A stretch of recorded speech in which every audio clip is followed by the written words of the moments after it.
Hello once again, my friends, my fellow modelers, and my fellow lovers of this lovely lady right here, R.M.S. Titanic. It seems like it's been forever since our last shipment from AGORA Models, and I'm very happy to say I got the latest shipment in. I think we'll be working towards the stern. The last video we had, we actually put the base together. We started it anyway. We did a little bit more work at the aft end of the ship, and let's go take a look at what's in the latest shipment from AGORA Models for this beautiful lady, the R.M.S. Titanic. Alright, let's take a look and see what's in the box. What's in the box? Alright.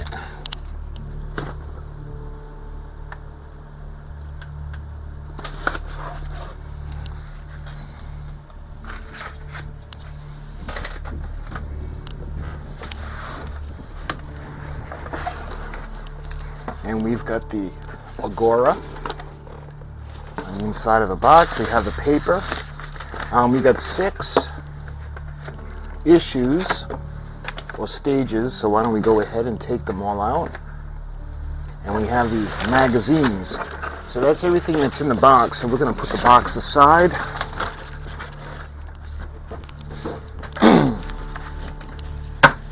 Okay, so we got stages 110, 109, 108, 107, 106, and 105. So we got 6 more. We're up to 110 already. So let's start with magazine 105. Just kind of. So we got 105, the ship, the legend. And you can see what's coming up in the issue, life on board, the instructions, and coming in the next issue. Look at, we got the nameplate and another piece of the base. So this is the onboard dress code, part 1. Planning what on your holiday and other kind of trip is always a serious business, but nothing compared to packing for a voyage aboard Titanic.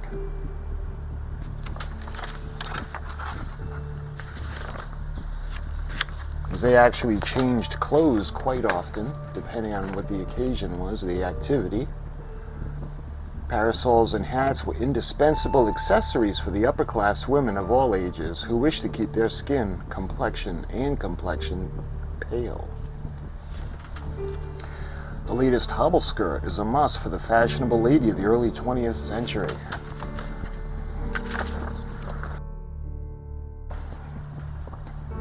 This is Maud Adams, the American theater actress, in her outfit for Peter Pan.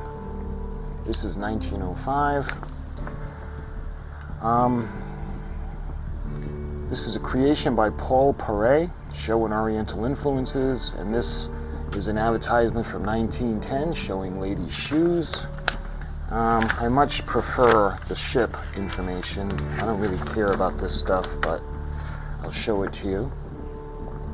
You can see more of the fashion. We have the handbag, and we get right to the instructions. Okay.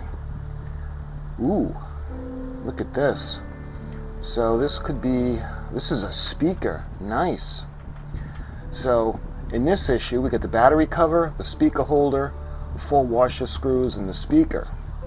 So you can see what we're going to do with the housing. We're actually going to put the speaker in the housing. So this is right off the bat. This is relatively simple. Again, we're going to be working with the base. You can see how we're going to put the housing with the speaker into the plate. We're going to put the screws in. Those are going to be BP screws. And then you can see we're going to do the connections. Wow. I'm in a hurry to hear what the sounds are. You can see the power, well, the jack cords coming through the base. In this section, fit the battery box to the base of the stand, place the battery box upside down, and what we're going to do is we're going to actually put 105C screws in there. And you can see the battery box and how these 3 holes are going to be in the front. And we fit the flanges of the battery cover into the slots and the housing. And we see the completed work. The speaker has been fitted to the battery box and the assembly has been fixed to the support stand. So I'm wondering if we're going to actually get to hear, because of course I want to hear what the sounds are. And that would be nice to hear it. So that was 105. So let's move on to 106.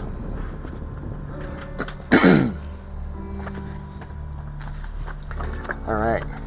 In the next issue, you can see another section of the left side of the hull, plus the screws. You can see the curvature now as we're going back towards the stern. This issue, we got the Giant of the Sea, and I love those, the 20th century, and the instructions. So we're going to take a look at a new lady. What is this lovely lady right here? The Laurentic, the gold ship. Having found fame for its speed and involvement in one of England's greatest crime stories, Laurentic hit the news again in World War I. The Laurentic, originally intended for the Dominion line, became part of the White Star Fleet. And this is the port of Montreal, Canada. The late 19th century, Laurentic operated at the route between Great Britain and Canada. So she's a lovely lady.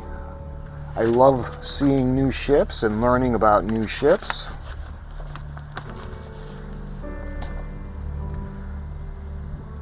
The harrowing story of Dr. Crippen and his extraordinary arrest made newspaper headlines worldwide.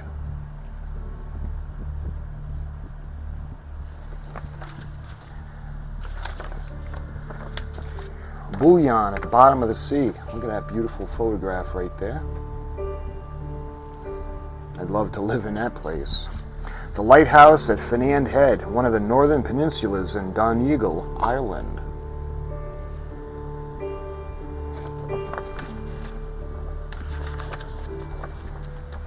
Let's see, look at these mines.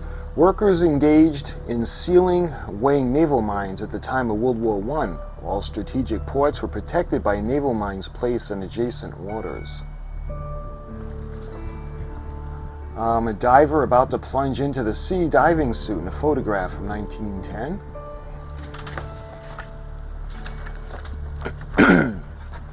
Look at that, the spoils of war. Look at the gold.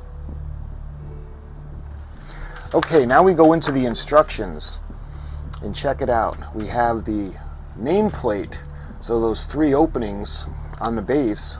Now we know what's going to go into it. It's going to be the plaque. So we're going to peel off the protective sticker in the back and we're going to fix it to the plate. And then that's going to go into those holes, and we're going to keep it in place with 106D screws. You can see the completed work. The nameplate has been added to the stand for your model, so pretty much this is finishing off the base, so the base will be complete. But again, I'm in a hurry to hear the sounds. So that was 106, so let's go to 107 now. So we got 107. Looks like we have another section of the hull below the waterline. We've got the Giant of the Sea, Date with Destiny, and the instructions. And I love the Giants of the Sea. I love learning about new beautiful ships. And look at her, the Magentic, an ocean liner built by Harland and Wolff to Belfast and operated by the White Star Line. Look at that, she's beautiful. When the White Star Line launched the Magentic and its sister ship Laurentic, they were the biggest liners sailing from Britain to Canada.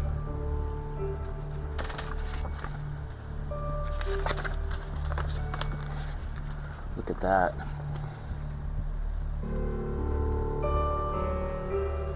These 2 giant sister ships were just over 550 feet in length, but had slightly different engine systems. They were completed just a few months apart in 1909, and they were immediately put to the test, for the propulsion system proved the most efficient in terms of both consumption and speed.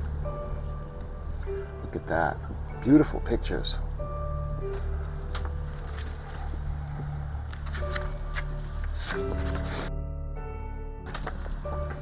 So this guy is Charles Melville Hayes, who's the president of the Grand Trunk Railway.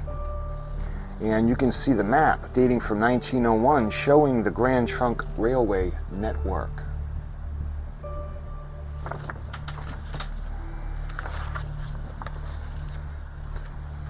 An illustration of the Grand Trunk Railway Bridge near Niagara Falls, circa 1900. And look at that building. The Grand Trunk Railway head office building at Cockspur Street, London, still bears the company name.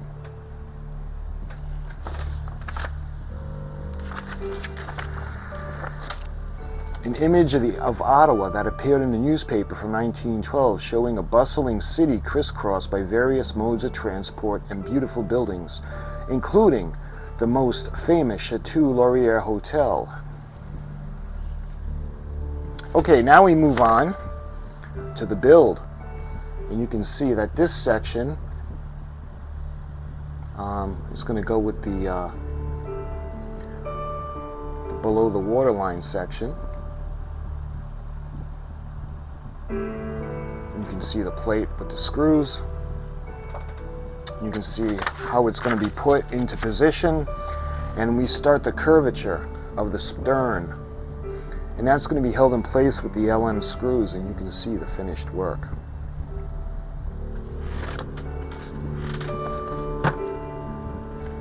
So that was 107. So now we're going to 108.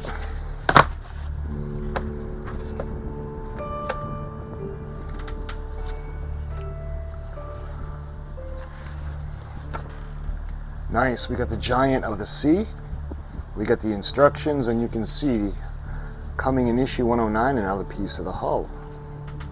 And look at this. This is Titanic's big sister, the R.M.S. Olympic. The lead ship of the White Star Line's trio of Olympic-class luxury liners had a long career compared to those of its sisters, Titanic and Britannic. This is a postcard from 1910 featuring White Star's luxury liner Olympic along with notes on length and tonnage. 882.5 feet long, 46,359 tons. Beautiful. Oh, look at that.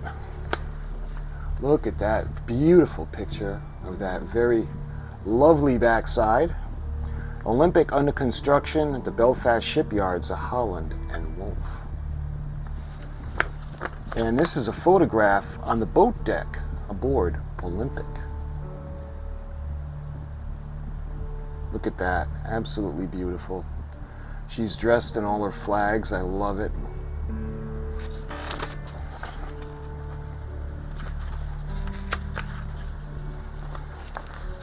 And this is damage to Olympic. The hull was caused with a collision from HMS Hawke in 1911. And above center, first-class passenger list for the voyage departing from New York on the 28th of April 1923. And then part of the list, onboard services available to the first-class passengers. Remember, this was Captain Smith was in command. The Olympic had to be fixed. Then Captain Smith damaged the bottom of the boat in a shoal, a bit of the propeller, and it had to be fixed again. This should have been like an omen to White Star before he took command of Titanic. So this is you can see the restaurant, Cafe Parisian, Turkish electric and swimming baths, the gymnasium, the squash racket room, clothes pressing room, lounge and reception room, the dance floor, passenger elevators, palm court, electric heaters. Under control of passengers are fitted in all staterooms on decks A, B, C, and D, and in the staterooms E1 to E72 on deck E, and a stenographer.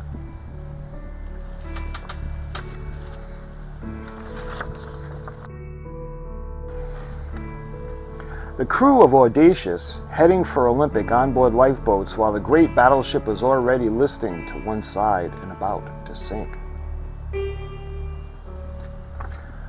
This is a beautiful illustration.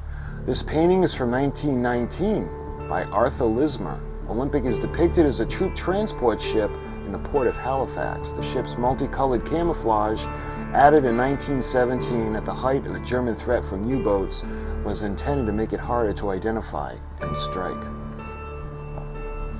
See, I actually have a model kit of the R.M.S. Olympic, and I'm torn whether to do it in camouflage or do it the way she looked when she would have been in service. But that's a different video. Oh, look at that. Look at that. The first-class dining room aboard Olympic after the ship's refit in 1928, in which the central floor for dancing was added. Absolutely beautiful. Okay, now we go into the instructions. And you can see this is below the waterline to the part that we put in previous. So again, this isn't going to be too terribly hard. You can see the curvature along the stern. And that's going to be affixed with the LM screws.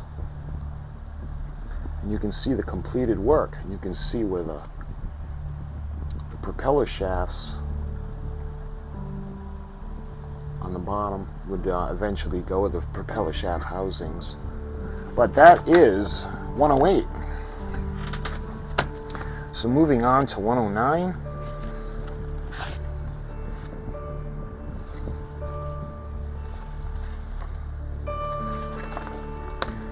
We've got life on board, Edwardian era, and step-by-step instructions. And you can see, speaking of the propeller shaft housings, what's coming up. So the onboard dress code part 2. During ocean cruises, the baggage of the high society lady would include numerous changes of outfit, matching accessories that were worn at different times of the day. Can you imagine? All these people are probably among the most high maintenance people on earth. And can you imagine being a servant to some of these people? I don't envy that job. And this is from James Cameron's movie, Titanic. This is a scene from Cameron's film. Rose in the center, her mother ahead of Rose's fiancé, wear elegant travel clothes, each according to the styles and colors in most keeping with respective ages of the two women. This is covers of number 3, 1912, and number 19 in 1913. Women's fashion guides.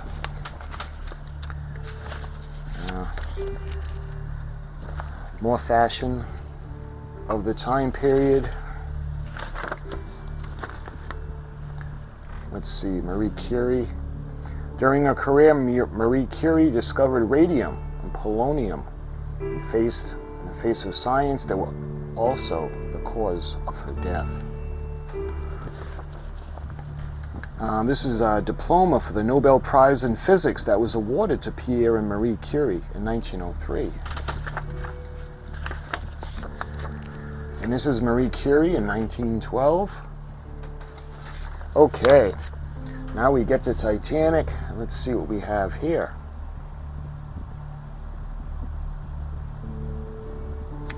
So we had a couple of things that are going to go on the front of the ship, where the bullnose is.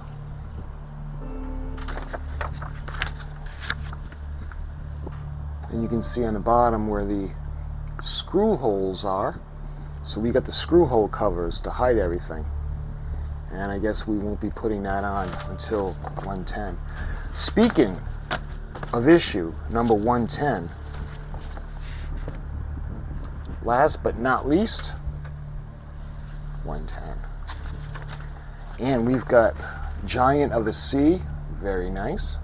The instructions, and look at the section of the stern section of the keel coming next time. Looks very large. It's going to go down towards the aft end. And I introduce you to the beautiful R.M.S. Aquitania. An illustration, probably on a postcard, of Aquitania. The great ship Aquitania was nicknamed the Ship Beautiful on its maiden voyage, but in the end she was outshined by her sister Mauretania.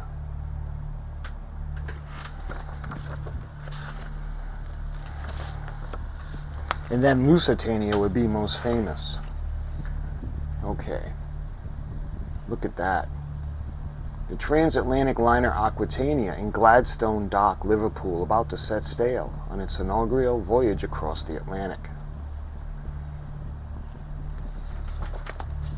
Look at that picture. This is an illustration of Aquitania arriving in New York at the end of her maiden voyage in 1914.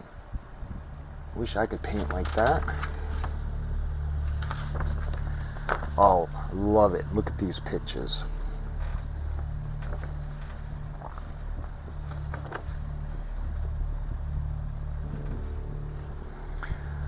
So, above top is the first class lounge. Above the second class dining room. Above right is the third class cabin. And we got the first class swimming pool. And this is the first class garden lounge. Spectacular. Man, they could do a whole other series just on these ships, and look at that beautiful funnel. The upper deck of Aquitania. The steam whistles mounted on the first and second funnels are visible. Beautiful. Okay, now it looks like we're going to put this part into the other one. You can see we're going to put them together and they're going to be held in place with the R.M.S screws.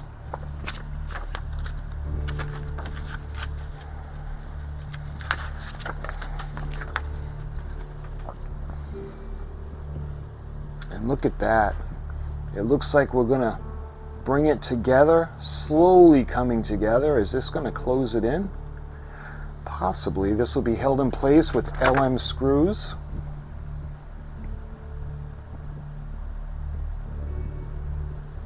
Nice. You can see all the screw hole covers. We're going to put the plates on to conceal them.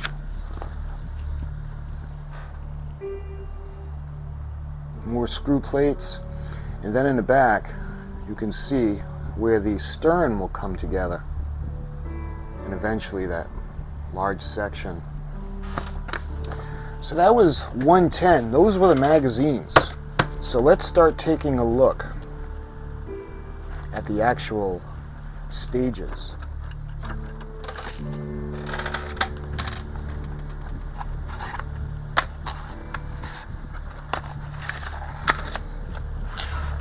So these were the speaker issues. We got a couple of packets of screws. These are NM screws. And of course we got the speaker housing that's going to go in the base. And we've got another set of a bag of screws, and these are actually BP screws. And let's see, this feels like it could be the speaker.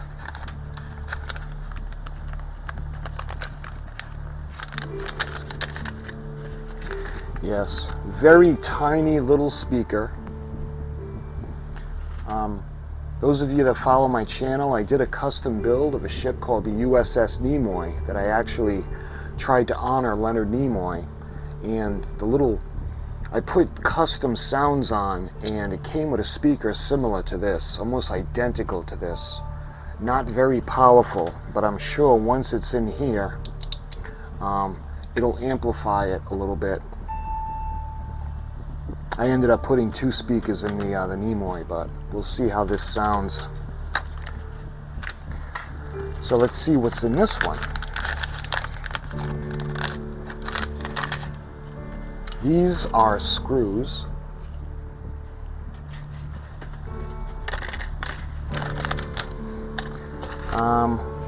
We got one more, and this feels like the plate.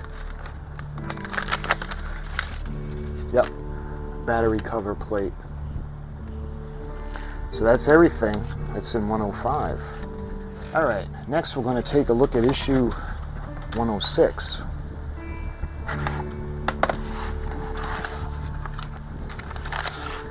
So let's take a look and see what we got in here.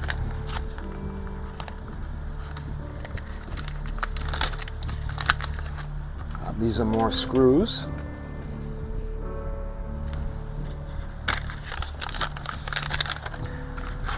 This could be the nameplate. Let's see, what is this?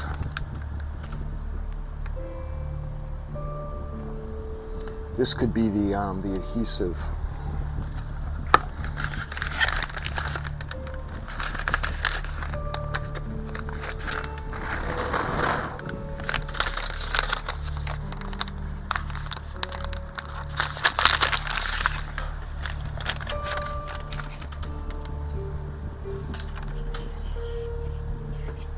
So this is the nameplate. This is going to go on the base, and it's going to bear R.M.S. Titanic.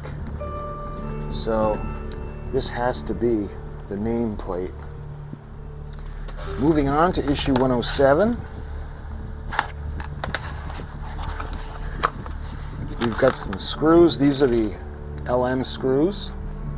Going to hold the hull together, and that's actually what I think this is, a piece of the hull.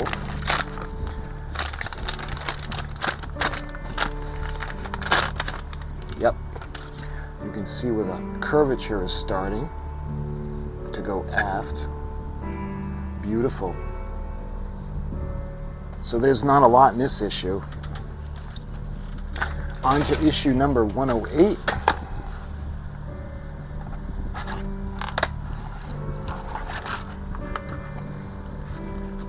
We got more of the L.M. screws, and this is, I think it's going to be the section below the waterline, the red parts of the hull. Yep. You can see where the rudder is going to be, what I'm thinking, and you can see where the propeller shaft is going to come out, and the other propeller shaft housing. Beautiful. So now we got issue 109.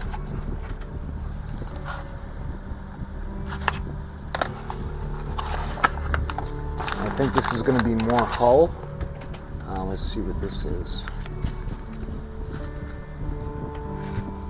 Oh, these are all of the screw covers. So we've got 2 of the black and 2 of the red.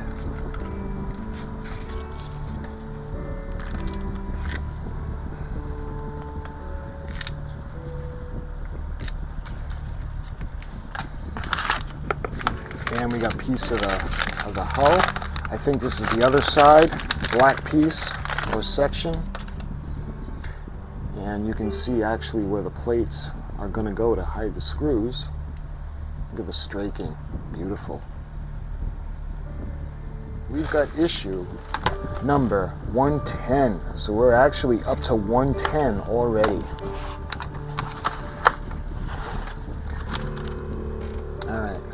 We got AM screws, and I think these are, oh, we got another bag of screws. I think that, yep, these are the LM. They're going to help hold the plates together, and I think these are going to be the screw hole covers. Yep. Again, we got 2 black and 2 red. And lastly, this is probably the section of the hull that's below the waterline. The red. Yep. So this will be for the starboard side. You can see the housing for the propeller shaft, and where the middle turbine propeller, and later on the the rudder would be. So that's everything in issue number 110. And that, my friends, was everything in the shipment.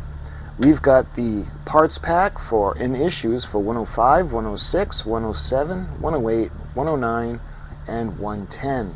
So we're already up to 110. So I hope you enjoyed the video. This video shows the unboxing and everything in the magazines. Just like I've done throughout the build, we've got 2 videos per shipment. One is everything included, and the other one is just the build. So when we do the build one, I'm not going to go over what comes in the shipment. That's what this video is for. And so, my friends, until the build video comes, which will be very soon, thank you so much for watching, and I'll talk to you then.